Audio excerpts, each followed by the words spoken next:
Bird, thank you very much. Chris Sheeran, Frank Isola back here in our Yes Network studios on the Nets postgame show. And Frank, the Nets had that 1-point lead at the half, and then the third quarter happened, and the Pistons scored 43 points. Yeah, and they hit the first basket of the second half, and they held the lead for the rest of the game. And that's where it all changed. The defense in that third quarter wasn't good enough. 17 of 26 Detroit shot. They scored 43 points. So last night we talked about the Philadelphia 76ers and the Brooklyn Nets both had 41 in the first half, 43 points in that third quarter. The Nets, after that point, they're just playing from behind, trying to catch up. And this was a night, too. A lot of things happened in this game. Kyrie Irving only rested for 41 seconds in the second half. Give him a lot of credit. He tried to help them come back. And then let's face it, there's a Ben Simmons issue right now. He didn't play well, and then he left the game with a knee injury. What does that mean for Saturday against the New York Knicks? Nobody knows. We'll get to Ben Simmons in just a second. First, we're going to check out the second half highlights of this one between the Pistons and the Nets. We start in the third quarter. Jaden Ivey dribbles to his left, passes it inside to a cutting Jalen Duren, who slams it down. Pistons extend their lead. These rookies look sensational tonight. You know what, though? I thought the third quarter, Bogdanovich hadn't done anything in the first half. He had a three-point play to open up the third quarter. That's where it all started. How about the play of Saddiq Bey? I get it. Here's Jaden Ivey again, but Saddiq Bey coming in for the putback slam as Ben took a little shot here. You know, they reviewed everything in the game. Why didn't they just review that play as well? My God, how many different reviews do we have for flagrant fouls? That should have been a foul there. Instead, Saddiq Bey, who had 15 points in the third quarter, had the putback done. And that's when Simmons left the game with the knee issue. Bey left alone here, rises up from deep, hits the three. Pistons up 11, under 3 minutes left in the third. After 3 Kyrie Irving free throws, he passes it to Patty Mills. He hits the 3 in the corner. That was a 5-point possession. And again, the Nets had no problem scoring. Scoring wasn't the issue. Nick Claxton did a terrific job as well. They just cannot get stops, and they're also sloppy here as Diallo goes in for the layup off of the steal. Pistons back up 11 as we start the fourth. Kyrie Irving rises up, hits the jumper there. Nets down 9. Next Nets possession. Pistons collect the loose ball. Killian Hayes comes the other way for Detroit, and Diallo takes the pass and gets it out to Alec Burks, who had a couple of huge threes down the stretch. He really did. You know, he's always been a steady player. And I thought Killian Hayes, the kid from France, really did well. He seemed to get to any spot he wanted on the court and was making shots. But Kyrie Irving, I mean, come on now. Kyrie Irving has been spectacular. Going back to last Thursday's game against the Phoenix Suns, he's playing a lot of minutes tonight, trying to get the Nets back in it. A lot of his shots, high degree of difficulty. Averaging just over 37 points over his last 5 games. He goes for 40 tonight, but it just wasn't enough for the Nets. As you see here, down by 8. And it's Duren again, getting the banker and the N1, and then Ed Sumner tries to keep the Nets in it here on the break. Down by 8, Frank. Sumner had a nice game, too, for Brooklyn. And that one looked pretty clear that it was a goaltend. Of course, they had to review that. The goaltend stood up. He went to the free throw line, knocked down the shots. And here's where they had a chance. They're only down 5. You need to stop. And what happens? Kind of indicative of the entire night. It's not that you don't get a stop. In fact, the Pistons get a dunk. That's salt in the wound. Our key to the game, Frank, was the third quarter, as we mentioned at the top. After the Nets went into halftime, leading by 1 point, Detroit outscored Brooklyn 43-31 in the third, cashing in big on points in the paint and second chance points. Those 43 points were the second most allowed by the Nets in any quarter this year. They gave up 45 on October 24th in the third quarter of a loss to Memphis. Now, maybe you think about last night against Philadelphia. Kyrie Irving played 38 minutes. Nick Claxton played 38 minutes. Now, look, give Kyrie all the credit in the world for what he tried to do here against the Pistons tonight, but it did look like that game last night caught up to them. Yeah, but you know, you're mentioning 2 guys for them that both had big games last night, and they both had big games tonight.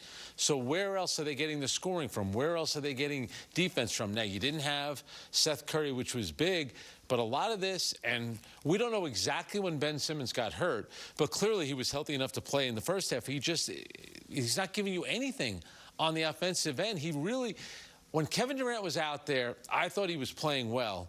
And ever since Kevin Durant has gone out, I really feel like his game has regressed. And it's at the point now where you're thinking, there are times, like last night, for example, he came out when they were down 14. You really couldn't justify having him in there at times, and he ends up leaving the game with the knee injury. So now who knows what the next 48 hours, how it'll all play out for him. And I want to go back as we take a look at his numbers from tonight. Left the third quarter with the left knee soreness, as we mentioned earlier. But Frank, I want to go back to what we talked about in the pregame show. And you talk about, like, the curious case of Ben Simmons this year. Yeah. You take a look at that play in the third quarter, at the end of the third quarter against the Sixers last night, where he goes the length of the floor, gets the N1, doesn't make the free throw, but you see the replay of the Nets bench get off the bench, especially Kyrie Irving, who looks like, you know, he just makes this face like, where's this Ben? Yeah. And that's the Ben the Nets need. But it wasn't like that tonight. Right. I didn't think his body language was good at all. And in a game, let's think about this now. Detroit recently played the Milwaukee Bucks. They gave up 150 points in regulation. Tonight, they gave up 122 to a Nets team that doesn't have one of the greatest scorers in the history of the sport on the court, Kevin Durant. You can't score against the Detroit Pistons. Detroit is going to score at their end of the court. They've proven that. But they've proven that they really can't stop anybody. You can't get 10 points at that skill level that Ben Simmons is at. You can't get double digits against this team when they just gave up 150 earlier this week to the Milwaukee Bucks. That's going to be, you think about what's happened over the past 24 hours with him not playing the last 9.5 minutes of the game against Philadelphia, some of the words that Jacques Vaughn had, and you thought tonight in the first possession that they had, they went to him. And he was standing underneath the basket. He took one big dribble away from the basket, ended up, I think it was a block shot, in fact, that he had his first shot of the game. But it's, again, not scoring. And this is a big-time issue that's going to stick with him, and it's going to stick with the Brooklyn Nets until big number 7 comes back. And the Knicks will be riding high on Saturday because they just beat the Celtics in overtime. And, Frank, we talked about this at halftime. Tonight's game opened a stretch for the Nets in which 10 of 11 games will take place in New York City. They'll host the Knicks on Saturday in a matchup that will air exclusively on ABC. And they welcome in LeBron James and the Lakers into Barclays Center on Monday. Brooklyn is going to visit Boston next Wednesday. Then they will have 7 straight in New York. But this was a huge game to get considering their upcoming schedule. This reminds me of a lot of the road trip that they started in San Antonio, where they really needed to solidify that trip with that first win. Now, look, they did get 2 big wins, but this is another one of those games. I know it's the second game of a back-to-back, but they needed it. Also, there are home losses now to Oklahoma City when you were up 5 going into the fourth quarter. Tonight's game, you have the lead at halftime. You never lead again in the second half. And you look at that schedule. Tonight was the 3rd game in 4 nights. You get a day off tomorrow when you play Saturday. Again, 3 games in 4 nights. And Monday, the Lakers are playing a lot better. Anthony Davis is back in the lineup. They just added Rory Hachimura. You got to go up to Boston. We know what Boston's all about. So it's going to get really difficult for the Brooklyn Nets as they're kind of just looking at the calendar, wondering and hoping that Kevin Durant's going to come back very soon. And we talked about, before we came out here to the set, we were talking about what the Nets were without Kevin Durant last year and what they are without Kevin Durant this year. And you have to start thinking about that. You can't just put that to the side. Yeah, again, 100%. But I think the biggest issue for Jacques Vaughn, now remember, Jacques Vaughn took over for Steve Nash, really started hammering the team on defense. We got to get better defensively. And there have been moments this season, especially early on, where they were playing very well defensively. And I understand Kevin Durant makes a huge difference on both ends of the court. But they got to figure something out here defensively, because last night when they tied the game at 120 all, they could not get a stop. Tonight, look, when they finally cut it to 5 and you have like this much of a chance to really win the game, you have to play perfect at the other end of the court. What do? They give up a dunk. So defense is where they're really letting down. 43 points in that third quarter they gave up. How are you going to win a game when you're giving up 40? If you're trying to outscore the other team with Kevin Durant on the bench, good luck with that. It's going to be very difficult to do. And without Ben Simmons on the floor as well. We're going to step aside, take our first break here on the postgame show. When we come back, we will hear from head coach Jacques Vaughn. That's next right here on Yes, and streaming, of course, on the Yes app.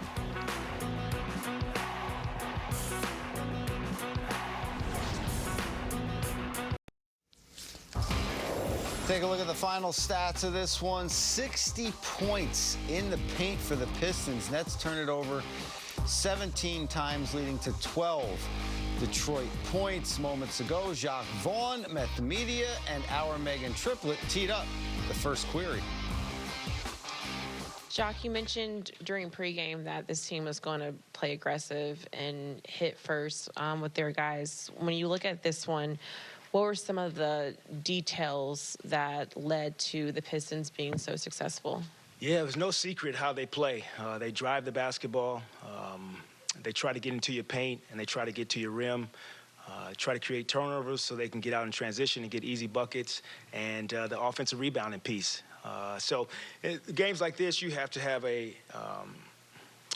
just a competitive edge about yourself in order to take on multiple guys crashing at the glass, being secure with the basketball so we don't turn the basketball over, a list of things. And so when those things don't happen, you give up 130 points.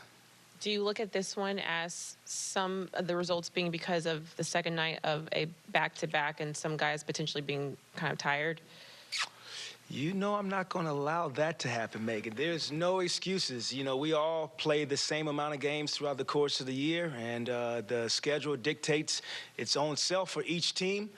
We gave effort in Philadelphia yesterday, and the expectations, what we always talk about, was to win this basketball game. So the people who suited up, the people who played, the people who stepped on the floor had an opportunity to impact the basketball game for their teammates.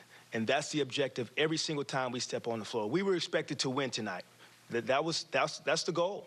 And whether it's a back-to-back, I remember 4 and 5 nights, 3 and 4, 4 and 6, doesn't matter. You do what's necessary, whether that's taking care of your body, the mental part of it, the work that goes on between days off, between games, game day, to get yourself in a position to win. That's why we do this thing. And we saw Ben Simmons, he came out of the game. Do you have an update on Ben and also TJ Warren? Yeah, he ended up, Ben and TJ ended up having some knee soreness, so both of them. Coach, I think this is the second time for Ben on the second. TJ, sorry. Knee Okay. contusion for TJ, so he got hit. That's contusion. Let me clarify my my diagnosis for you, Megan. And Ben was knee soreness. Ben, this is the second time for him in the second game of back-to-back where he's had a left knee or a left calf or something like that. Is that a concern where the second game of back-to-back for him, he might not be able to maybe play in those? Well, I think, Christian, the goal is, in my eyes, I'll say this, is for everyone to play every game and to do what's necessary to be prepared to play every game. There's a certain amount of minutes that each individual played in Philly. Some played equally tonight. So the preparation that it takes going into that, you just have to give credit to the guys who were prepared to play, ready to play, did what was necessary to get their bodies ready to play. And secondly, I think we spoke a little bit pregame about the Pistons and their physicality, but one thing that stands out about them is their size, right? You've got a bunch of guys who are 6'5" or taller, a bunch of guys who are stocky, strong. What can you guys do to maybe combat teams that are composed like that have that type of player, or those players who are physical and strong with that size? Yeah, that's a great way to look at it. That's a challenge for us. And we talked about playing different lineups out there. Sometimes those lineups give us the opportunity to put 122 on the board. But now we got to worry about the other end. And so a lot of that, Christian, I think boils down to the early work of you reacting to those guys. And so whether that is you have to anticipate a shot going up and then you hit first, and then maybe the referee sees him push, you get pushed instead of you pushing. So overall, that early work of being prepared to have combat on plays. There's nothing wrong with that word and nothing wrong with bringing that to the table every night. Jacques, do you know how Ben got hurt? I do not. I just got a performance update that he had some soreness, and that was it for me, Nick. Do we know yet for either Ben or TJ about an MRI tomorrow? I was not told anything about an MRI. That's not to say that it won't be done, but they didn't tell me anything before I came out here. Jack, shortly before the game, obviously, Kevin and Kai named to the All-Star game again. Just your thoughts on those guys getting that honor again? Yeah, we chose to, address the team about the expectations of winning after the basketball game, but we also chose to show gratitude and show a little bit of joy of saying those guys deserve to be All-Stars. 13-time, 8-time, pretty impressive. So we celebrated that after the game as well. And then, Nick, I know you spoke quite about him before the game, but he keeps kind of elevating his game during this run. Feels like he does a little bit something different every night. What do you see? Do you see new things from him during the stretch? A prime example, Tom, is I'm leaving Philly the other night, and I go to the restroom, and we have some cold tubs that are in the bathroom. There's 2 cold tubs that are in there, and the 2 guys that are in there is Royce O'Neal and Nick Claxton. And I'm leaving, washing my hands, wiping my hands, and they're talking about being prepared to play tomorrow. That professionalism, that maturity will go a long ways for Nick Claxton. It's paying off for him. The preparation, the dedication to your craft, to show up and be prepared to play every single night. There's something to it, and he's getting rewarded for it.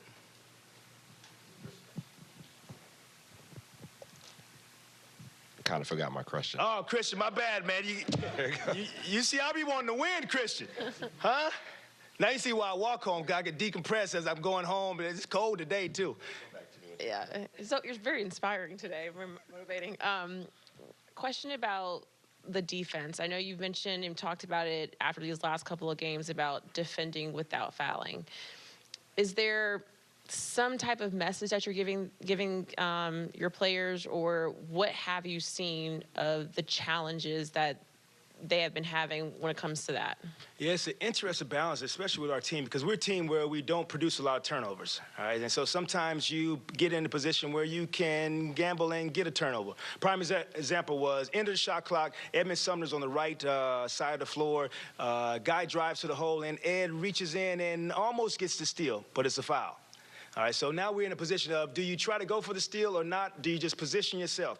I think we got to get and lean more towards being conservative and just being vertical at the rim and not reaching as much and not worrying about turning someone over, because the fouls are hurting us. It hurt us in the second half of Philly. It hurt us again tonight.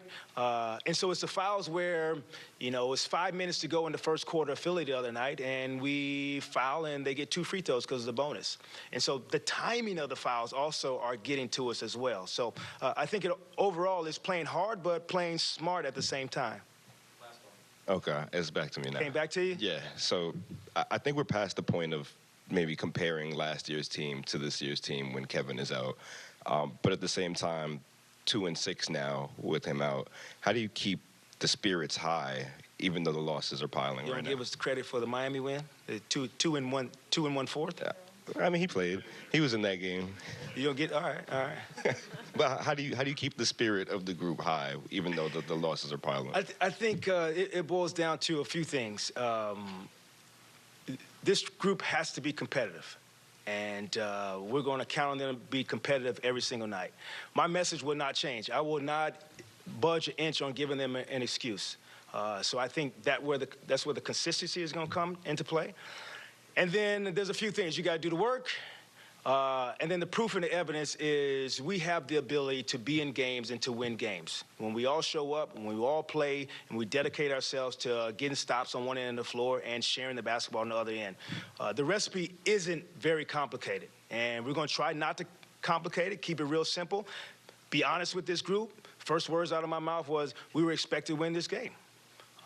And so when we lace them up 2 days from now, we'll be expected to win that game. Thanks, JB. All right, guys. All right, Frank, I think it was very telling when a reporter asked about Nick Claxton. And we all see the growth and the maturity on the floor. But we heard from Jacques Vaughn there. He peeled the curtain back a little bit, and he told us a little bit about the maturity off the floor as well, getting himself ready to play the next day. There's a lot of coaches, they use the expression, the magic is in the work. And Nick Claxton, we're watching the players warm up maybe an hour before the game. Where is he? He's standing at the free throw line, and he's shooting free throws because he knows that's a weakness in his game.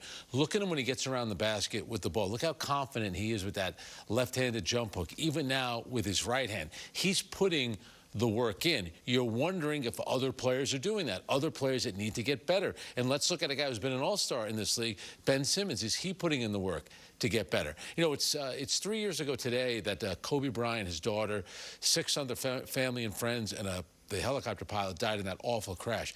With a big theme among the NBA players when that happened, was a lot of players talked about the Mamba mentality. Everyone said that I'm going to live by that. Well, it's not just about saying it. It's about going out and doing it. It's about putting in the work. Kobe Bryant didn't become the best player he was. He just doesn't wake up every morning and say, I'm Kobe Bryant, I'm good. He put the work in.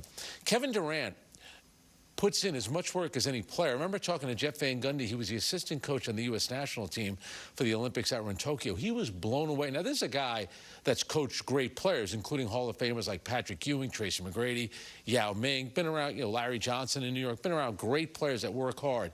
He was blown away by the amount of work that Kevin Durant puts in. Kevin Durant, if he stopped playing today, is going to the Hall of Fame. He's going to go down as one of the greatest players ever. But that's not what motivates Kevin Durant. He loves to play. He loves to compete. And I think there's a lot of guys, and let's hope that Ben Simmons can kind of recapture that and become that player again, putting in the work. Because it's happening for Nick Claxton, not by accident. He's putting in the work. That's why he's getting better. And I also love Jacque Vaughn, who's old school. Came from the San Antonio Spurs. Greg Popovich, he played for Jerry Sloan in Utah. This whole idea, and the media and the fans get caught up in it. Playing a back-to-back is not the hardest thing to do, guys. Was it hard for Kyrie Irving and Nick Claxton tonight? Did you see the numbers they put up last night? Did you see the numbers they put up tonight? This idea like it's some miracle, I can't believe, how is he supposed to play? Last night after the game, a big part of the discussion was the minutes that Ben Simmons played and why was he in there in the last 9 minutes? Well, guess what? He got to be in there the whole first half tonight. So you got to do something like this. The back-to-back thing, you could tell Jacque Vaughn is getting ticked off. It's absolutely absurd. The teams don't play back-to-back that much anymore. Philadelphia to Brooklyn is a short trip. I get it. It's somewhat taxing on the body. But I didn't think Kyrie Irving had a problem with it. Nick Claxton didn't seem to have a problem. They were pretty productive tonight. They were, and you brought up Kevin Durant, and it reminded me of the first time they met the Orlando Magic and Paolo Banchero this year. He signed a jersey, and what did he put on the jersey? P. The work never stops. Yeah. And that's exactly what you were talking about. Yeah, no, if you want, I mean, that's why you really respect what Nick Claxton has done. This was a guy that wasn't always really a rotation player. Remember last year in the playoffs? Right. They took him out a lot because he wasn't effective. He put the work in over the summer, and it's really paying off. He's become a terrific player. I mean, I think the Nets thought he would help them this year. I don't think they thought he would help them as much as he did. And bravo to him for putting in the work. You make money, you're in the NBA, it's great. Do you want to get better? Clearly, Nick Claxton wanted to get better. 100%. Frank, we're going to step aside, take another break here on the post-game show. We have much more to do, though. Keep it right here on Yes and the Yes app. Frank and I are back right after this.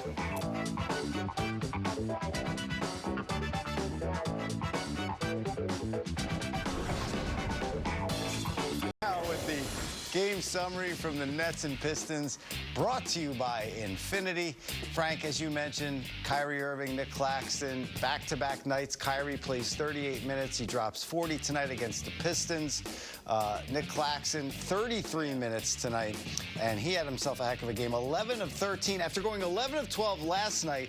And check this out. The last 3 games for Nick Claxton, career highs in points last 3 games. I'm going to say this, and it's going to be difficult because when you start naming the reserves to the All-Star team, even guys that are on the fringe a little bit, like Brook Lopez, that's playing for a very good team. You have Julius Randle with the Knicks.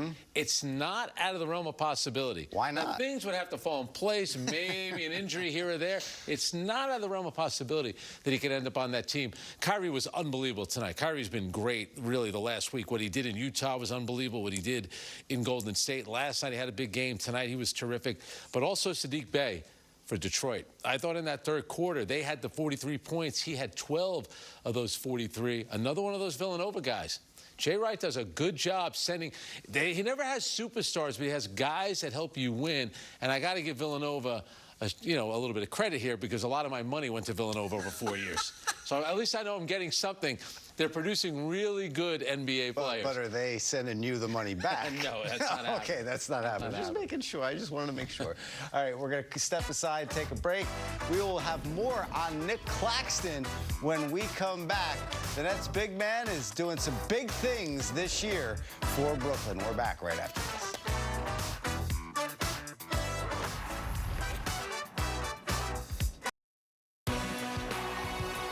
The Nets post-game show on Yes is brought to you in part by the New York Lottery. Get out there and play. Two-headed monster for the Nets tonight, Frank. Kyrie Irving and Nick Claxton. Yeah, look at Kyrie with the pull. How many times you see him make that shot? Yeah. He just stops on a dime, pulls up.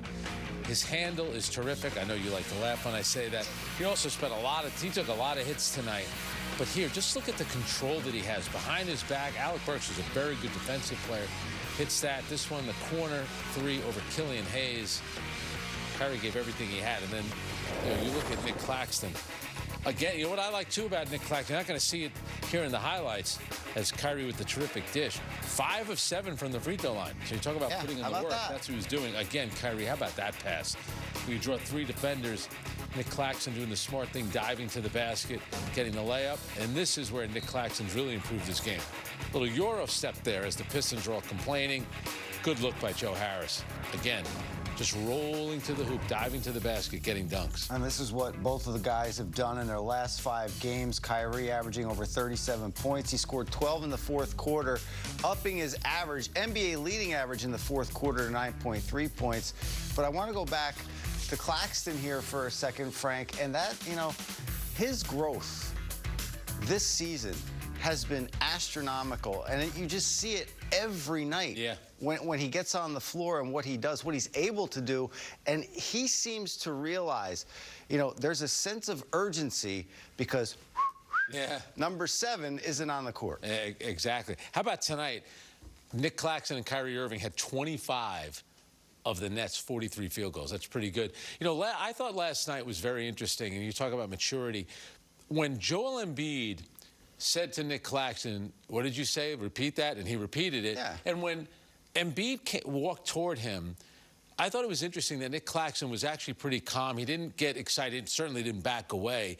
And last night, Montrezl Harrell and Joel Embiid trying to get under his skin, and it didn't work. And I think that's the biggest thing for a young player, because there are times when he shows emotion, but I think this year he's composed, and he's very composed when he gets the ball around the basket, and there's a lot of arms flailing, and he seems to really control himself, elevate, and he's able to make those shots. His improvement offensively has actually helped him defensively because his confidence is through the roof. And Kevin Durant, who when he's watching the games at home with the sound down, or he's in the arena tonight watching it, that he's big time impressed with the way Nick Claxton has played. Give the player a lot of credit, but give the coaching staff that's worked with him, a lot of credit as well. He's turned into a solid, borderline all-star in this league. We're going to get to Kyrie Irving in just a second. We have his sound. But, Frank, I'm glad you brought up the free throws, too. 5 of 7 tonight. Remember, this is a guy who missed 11 in Game 4 against the Celtics.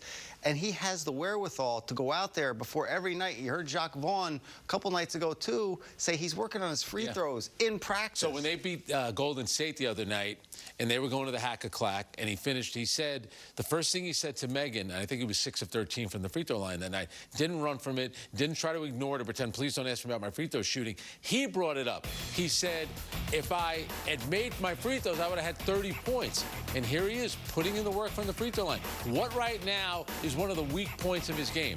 This, at the free throw line. He's not a great outside shooter, but he really hasn't been shooting because all he does is score around the rim. And tonight, he goes 11 of 13 after the big night last. What was last 11 night? of 12. 11 of 12. Incredible. So he's 22 of 25 in his last 2 games. And it was a back-to-back, which you're not supposed to be able to do in a back-to-back, everyone tells me. I know. All right, Frank, as we watch Nick Claxton here work on his free throw game, we're going to go to Kyrie Irving now. We have his sound in. Let's hear what Kyrie had to say about tonight's loss.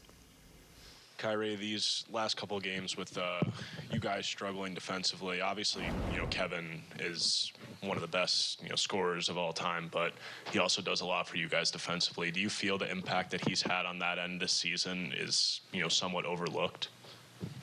You said overlooked? Yeah. We appreciate him. How about you guys just, in general? What do you mean, like public? Yeah. Or I'm not sure. I know how we feel about him here and what he brings on the defensive end. Like I said it a few games ago, he covers up a lot of our mistakes, being able to switch on the perimeter, being able to get rebounds, and that's where we've been struggling, is just staying in front of our men sometimes and then fouling. And not just our rim protection. Nick could only do but so much. Having another 7-footer along him makes a difference, but long defender next to him makes a difference. But we just got to figure out how to slide our puppies a little bit better and stay in front of people and stop fouling so often and giving these teams easy free throws where if we hold them in the half court, it'll be a little bit more difficult. Kyrie, what can you guys do with some of these more physical teams that tend to hit you guys first and get you guys it seems like sometimes when teams are playing physical, you guys are on the defensive instead of being on the offensive. Do you agree with that? And B, is there something you guys can do to combat that? Yeah, I mean, I don't fully agree with that, but I mean, it's basketball, so it's going to be physical regardless. But I feel what you're saying in terms of watching, from the sideline of what it can feel like as as an audience member. It will get physical, and I do feel like we are defending and we are reacting. But when we start the game aggressive and we're getting easy shots, and we can flow, just flow with the game. You guys saw that first shot clock violation that we could have potentially had, and it ends up turning to 3 free throws. And it's just, little plays like that where we're usually on the, the positive side where we're going the other way and we get our offense going. So just too many details that we missed tonight on the defensive end and just staying in front of our guys. But that's been the tail of the tape, and I think it gives us a chance to see where we can get better continuously. Edmund said in the locker room that you were kind of staying on him to be aggressive all night, and obviously that's reflected in the box score with the night he had. Just for a guy whose minutes aren't consistent but is still ready for it whenever his number is called, what have you seen from him this year? Yeah, I think he has a willingness to learn. Obviously, with him getting injured last year, unfortunately, he had to take a year off, and he's just getting his legs underneath him. And I know exactly what that feels like to come back from an injury and want to press every day, and you want to make it back up. All the lost time is what I'm saying. You want to make it back up, but just got to take baby steps. And he's on one of the greatest teams in the world. And, I tell him, I was telling him in the locker room today, I've been mentored and disciplined by the best of the best. So if you have questions, let's share it. And on the court, I just want to see him do well. Just like the rest of my teammates. So that positive reinforcement, that positive affirmation goes a long way, and I just try to give it to him. Hey, Kyrie. 8 All-Stars now for you. How does this one feel? I mean, I know it's not a surprise. You've been way up in the votes for a while, but still just now that it's official, you're a starter. Just what is your reaction to that? More than grateful. And I don't take any of these accomplishments for granted. It is my 8th one. Hopefully be hitting double digits soon, just keeping a high level of play. But I'm just grateful for the people at home. I would not be here without y'all. Y'all voted me in. I'm ready to give a show. And it just shows the community power of just what I've been able to build over time. International community voting. Obviously, this community here in America, but I feel like I've put in enough work to be deserving this year. And I think I just want to let that continue to speak for itself. Just let my work speak for itself. Kyrie, you guys have done such a good job recently fighting through whatever adversities come your way. Now you lose Ben, you lose TJ. You're not sure how long they may be out. How do you, as the leader of the group now, make sure that everybody stays up instead of kind of sliding, given the circumstances? Yeah, well, I can't control everyone's emotions day to day. As much as as I see myself as one of the leaders of our team, but what I can show is just a consistency to continue to work on my off days and after the games and before the games, and just continue to prepare at a very high level. Whoever is available for us to play will be available, and just move on to the next game. As much as I would love to sit up here and give you guys a nice diatribe of what it looked like in the future, I just don't know. TJ being out and Ben being out. So we just got to take it one day at a time and just want those guys to get healthy. And that's the most important thing. We just got to carry our own water right now. Chop wood, carry water. I was just back to the All-Star thing. Jacques had mentioned that he kind of, after talking about the loss, he also took a moment to celebrate for you and KD in the locker room. What did he say, and what was that? What was that like? He always does a great job of balancing it out, of holding us accountable after we win or lose, and then always ending it with a message of some joy and some happiness, of just putting in perspective of, what this game means to us as competitors, but what it means to us as men off the floor for our families and what we represent. So I'm appreciative of his messaging and how he gets it across. But he just congratulated us for making All-Star and not taking it for granted, and also understanding that this group helped us get to our All-Star status this year. You know, we went unbelievable in December, and we couldn't have done it without our teammates. So I'm just grateful for those guys in the locker room. They continue to push me and continue to motivate me to want to be at the level I'm at now, skill-wise, and just continue to work. So I'm grateful for it. Yeah. Back in the third. Sorry, you went to halftime ahead and came back in the third quarter. Did you feel more like pressure in that third quarter when they had the 10-point lead? Nah, no pressure out on the basketball court, as much as I would like to believe that. But you know, they came out very, very aggressive, and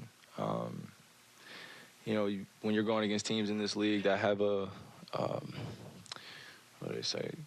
They have a tendency to come out in the third quarter and try to win that. And tonight, I just think we were unprepared. We came out and we were just flat. And when you do that and you're reacting to everything, every possession, then it makes it difficult. So they had a rhythm, and once Jock called that timeout, I knew we were in for a game.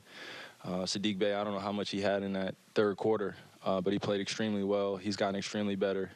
Proud of him. And just a collection of guys out over there.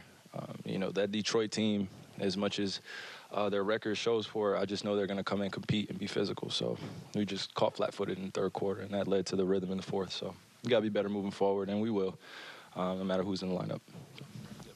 Frank, Nets lose the game tonight, but as we just heard, as a reminder, 2 Brooklyn Nets are headed to the All-Star game as starters, Kevin Durant and Kyrie Irving for the 8th time. Yeah, and remember now, the fans vote for 50, the fan vote counts for 50%, and Kyrie and Donovan Mitchell of the Cleveland Cavaliers won the fan vote by a landslide. And then, of course, the media counts for 25%, the players count for 25%. One thing about the player vote, always keep this in mind, and I saw a tweet tonight from Tim Reynolds of the Associated Press down in Miami. Chet Holmgren, who hasn't played 1 second of an NBA game, got 4 votes. So not all the time the players take it too seriously, but Kyrie's obviously a very popular player in the U.S., around the world, got a lot of votes. It'll be a lot of fun because who knows if he's going to be on the same team as Kevin Durant, because Kevin Durant is not picking the team. It's going to be Giannis and LeBron James. He could end up playing with LeBron again. Of course, they won a championship together in Cleveland. I thought about this too. It's interesting, and I don't mean to pile on anybody here, but this is on a night like today or a night like tonight, they announced that Kevin Durant and Kyrie Irving are in the All-Star game. Ben Simmons has been in the All-Star game. Think about how far away he seems like he is from that right now. And no one takes a perverse joy in Ben Simmons not being a good player. I think people, you know, everyone knows that he has the skill. They just want to see it come to fruition and really get back to being the player that he was during that 12-game winning streak that the Brooklyn Nets had. More than anybody, I think he wants Kevin Durant back. Jock Vaughn first, Ben Simmons second. Yeah, everything was clicking on all cylinders with Kevin Durant in the lineup. We're going to step aside, take another break. When we come back, we'll see that man, Jason Tatum, Jalen Brunson, and the New York Knicks as they battled in Boston tonight. They went to overtime. Take a look at the highlights when we come back. How many minutes did Obi Toppin play? That's all everybody cares about. Ibaka, working on it, Frank. Who cares if the Knicks won?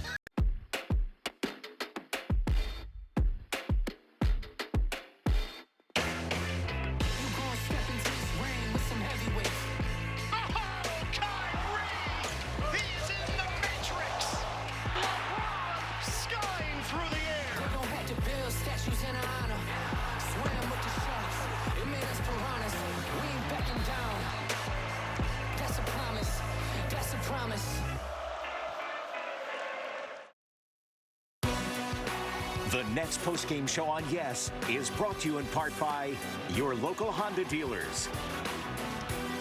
Back with highlights. Celtics, Knicks, fourth quarter. Manuel quickly connects with Obi Toppin, Frank. There it is, getting some minutes. A Matt Ibaka special. And he is a good kid, too, Obi Toppin, who works hard. Celtics. But he's playing behind Julius Randle. That's why he doesn't play a lot of minutes. Celtics not going away. Tatum lays it in to tie it at 110. They go to overtime. That fan very excited. Jalen Brunson dishes it over to R.J. Barrett in the corner. R.J. sinks to 3, Knicks up by 1. Right. Time winding down. Malcolm Brogdon connected with Jaylen Brown here, who drives and lays it in. Foreshadowing, Frank, on Jaylen Brown. Celtics up by 1. Moments later on the inbounds, Julius Randle with the ball drives and gets fouled.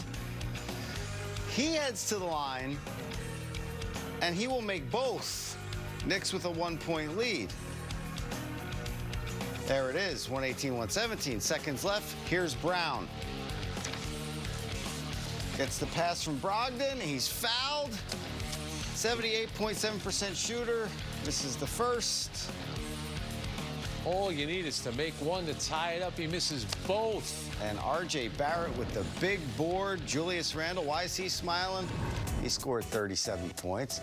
Nets now 29-19 after tonight's loss. 5 games back of the Celtics. The Knicks are now 27-23. They're 8 games back. And the East is shaping up here to be a fight to the finish here, Frank. And I think for the Brooklyn Nets, the big thing, and we knew this when Kevin Durant went down, you know, just trying to stay close with the teams like Milwaukee, Philadelphia, Boston. So when Kevin Durant comes back, you can make that run because nobody was playing better in the NBA than the Brooklyn Nets were until Kevin Durant got hurt in Miami. I like what Jock Vaughn says. He wants credit for that one, too. A quarter. Kevin Durant.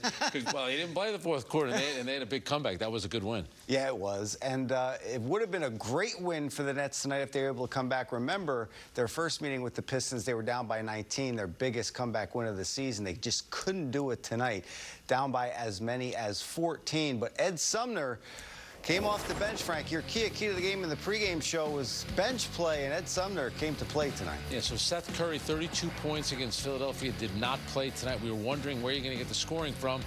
Maybe Jock Vaughn was thinking that. Edmund Sumner, though, really gave them a lift in both halves. He finished 7 for 10. He was 8 for 8 from the free throw line, finishes with 24 points. I thought Patty Mills did a pretty good job, too. You know, Cam Thomas came in early, missed his only shot. Looked like he wasn't exactly sprinting back on defense. We didn't see him again the rest of the night. But Edmund Sumner, for a guy that doesn't play much, give him a lot of credit for staying ready and putting up some really good numbers tonight. Since you brought it up, Cam Thomas, let's go back to him for a second because he only played 2.5 minutes. Yeah. How telling is that? Because it's not like Jock Vaughn couldn't use him tonight. Yeah. I mean, sometimes he could score in buckets, and even you mentioned, hey, maybe he gets him in the fourth quarter, and he hopes he gets hot. And I think if you go back to the Indiana game, what was it, 8 players on the Brooklyn Nets didn't play in that game, and he provides instant offense. But I thought when he first came in, it wasn't that he missed a shot. There was a transition play where he wasn't running hard enough back, and it was right after that where he sat down on the bench. So you're wondering if Jock Vaughn saw that and said, I'm not putting up with this tonight. When you hear the way Jock Vaughn has spoken after the last 2 games, his tone is a lot different. You know, when you're winning 12 games, of course, your tone's going to be different. But I think he's, you know, he doesn't want to hear excuses, and he hears them a lot of times from the media. But, you know, he wants to hold guys accountable, and that's one way of doing it. So I think that was probably, it wasn't the shot that Cam Thomas took. It was not running back hard enough. All right, and well, one of the guys who has no problem with accountability tonight, Ed Sumner, was in the locker room moments ago, and our Megan Triplett caught up with him. Edmund, Jock told us that you guys had to do what was necessary to get the win tonight. What did you see were like the details that you guys lacked? Tonight, I feel like the 50-50 balls and offensive rebounds killed us. I feel like they wanted it more. In this league, you're never just going to come in and win. You got to earn every win. I feel like we didn't do all the little stuff necessary to get this win. Literally, I feel like they just out-hustled us. They were getting timely buckets and stuff like that when we needed to stop. What can you guys do against some of these physical teams that seem to have their way with you guys at times? You said what now? What can you guys do with some of these more physical teams that seem to be imposing? Just take that challenge. I feel like that side of the end, man, that's most of it just us taking that challenge and being all in. It don't take skill. Don't take none of that. Just all of us staying locked in. We won that locked in tonight. And as you see, they got the win. When it comes on the defensive side of things, I asked Jock about defending without fouling. And I know that's been kind of a theme these last couple of games. What have you guys seen on the defensive side, how you guys can accomplish that more? A little dumb reaching in. Guys now are smart. They know how to place the ball in areas and make you think like you're going to get it. Just feel like us being disciplined. Sometimes guys got a good position on the guy. I reach in, now we got to foul. That's just part of being locked in throughout the whole game. As you see, at times we do it, times we don't. But at this league, we got to be more consistent with that. Losing those 50-50 balls, I mean, do you think you guys just kind of ran out of gas, back to back in the long road? I mean, possibly, but we don't. That's the easy excuse. We all play in the NBA. We know this grind. We're not going to use that excuse and underplay how hard they worked for that win. We could have brought it more. We had a chance. We just didn't bring it. Those 50-50s, man, we're not that tired. We can get those 50-50 balls. Was there a moment where you sensed that the team needed you to score more? I mean, your role kind of changes. Kai kind of was standing on me like, yeah, keep staying aggressive. Man, you kind of see how the flow of the game goes. I feel like I was able to get to my spots. And you just kind of go like that. Like, every game's different. Some games you got to just play your role, and it's not my role. Maybe just get in the paint a little bit more. Things are opening up for me. Got some guys trusting me with the ball, so I mean that's really it. Isn't it? And At all, even though you guys lost, you had a big game. Man, I hate losing, man. That's it. Like, this gonna be on my mind all night. Like, you can't even harp on whatever I did. It's like, bro, I love winning. Like, winning keeps a smile on my face, man. Losing, that sucks, man. I don't care about scoring 20-something or losing. Like, that's just a loser, bro. You just think about yourself. And what we're trying to achieve here, I don't care about that, but we want to win. is it an added bonus when you play your hometown teams? I mean, I think we talked about this the last time we were in Detroit, when we were in Indiana. It seems like something else comes out of you. You know, I mean, I know everybody back home get to see me play. So, you know, games like this, I'm always extra ready. I drink a little extra fast twitch. But, I mean, I don't want to say it's personal, but, I mean, I know my hometown gets to watch. Like I said, I love playing against my hometown. But, I mean, I approach every game the same. Pistons didn't do anything to me or anything like that. I just, like I said, I love playing against the home team. And now, as you guys move forward with the next couple of games, how important is it going to be to take care of the home court? You have a lot of games here at home, and what's just the overall message? Yeah, we got a long stretch here. Protect home court. Try to rally up a good amount of wins. For us, it's going to be little details. While Kev is out, we all got to lock in on little details, and that's going to help us get wins. We're going to step aside, take another break. When we come back, we'll hear Nick Claxton's thoughts on tonight's loss to the Pistons. That's next right here on Yes. Take a look at this. Nick Claxton in his career, he had one game with 20 or more points over his first 134 career games. He's got 20 or more his last 5 games. And over his last 3, as we mentioned earlier in the postgame, he set new career highs. Tonight, with 27 and moments ago, he met the media. Nick, I guess for starters, what did you see as the reason why things went left? We're just giving up too many points. 43 points in the third quarter. You know, 30 points pretty much every quarter of the game. That's just too many points. So as a collective unit, we just need to do a better job of really just accepting the challenge of guarding the ball and just taking pride in getting stops and rebounds. Would you say the spirit of the group is still high, even though the losses have kind of piled up recently? Yeah, there's no reason to put our heads down. I mean, it's fixable. I mean, it's a little more effort, rebounding. And we're scoring points offensively. You know, we're knocking down shots. We just got to get those timely stops and timely rebounds. Jock gave us a little anecdote before about you being in the cold tub with Royce after the game in Philly, just talking about your professionalism, you know, given your success this year. Is that, you know, something you feel like you've picked up more as you've gone into the league, been in the league, or are you doing anything different this year, or is that just something you've always had with your game? Yeah, that's how I've always been. Since I've been in the league and even in college, I've always taken my body very serious. I mean, I had some unfortunate injuries along the way, but you know, things are just clicking right now. I'm getting stronger and just growing into my body, and my process has pretty much been the same, just taking care of my body on off days after games. What have you seen from Edmond? I mean, his minutes are kind of like inconsistent. Some games he'll play little minutes, and then tonight, obviously, his numbers called his 24. Just what have you seen from him throughout the course of the year? I mean, he's always ready. You definitely need guys like that can step up whenever their name is called, and he's always in attack mode. It doesn't matter who's on the court. He's getting downhill. He's playing extremely hard, picking up full court, and he's a selfless guy. He's a team guy, and it's definitely great to have him here on the team.